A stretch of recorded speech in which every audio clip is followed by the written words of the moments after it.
जगतसिंहपुर जिला रघुनाथपुर ब्लॉक प्राणी संपद चिकित्सालय नूतन गृह बुधवार उद्घाटित होईछि। ओडिशा मत्स्य और प्राणी संपद मंत्री गोकुलानंद मल्लिक, जगतसिंहपुर सांसद विभू प्रसाद तराई, तीर्तोल विधायक प्रोफेसर रमाकांत भोई, बीजेपी जिला सभापति प्रताप षडंगी, तीर्तोल निर्वाचन मंडली बीजेपी नेता राजकिशोर बेहेरा, युव नेता सरोजकांत स्वाई, सुभाष जेना, सुबोध बारिक, अशोक महारणा, बिरंची नारायण बेहेरा, अतिरिक्त प्राणी चिकित्सक डॉक्टर लक्ष्मीप्रिया पाणिग्राही जोगदे आनुष्ठानिक भाव फिता काटी उद्घाटन करथिले।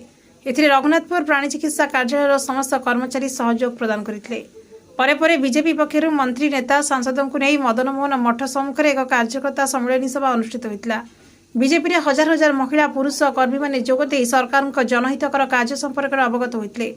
एथिरे बीजेपी नेता डॉक्टर प्रकाश दलाई, निर्मल महापात्र, सुकांत कुमार स्वाई, गणेश्वर साहू, मंडल सभापति स्वराज सामल, शिवप्रसाद दास, मनोज साहू, जगन्नाथ स्वाई, बापी सिंह, ज्ञानेन्द्र स्वाई, नवकिशोर मल्लिक प्रमुख उपस्थित थे।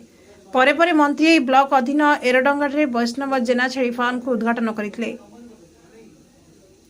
Jagatsinghpur Dhananjay Mallick report, SP news.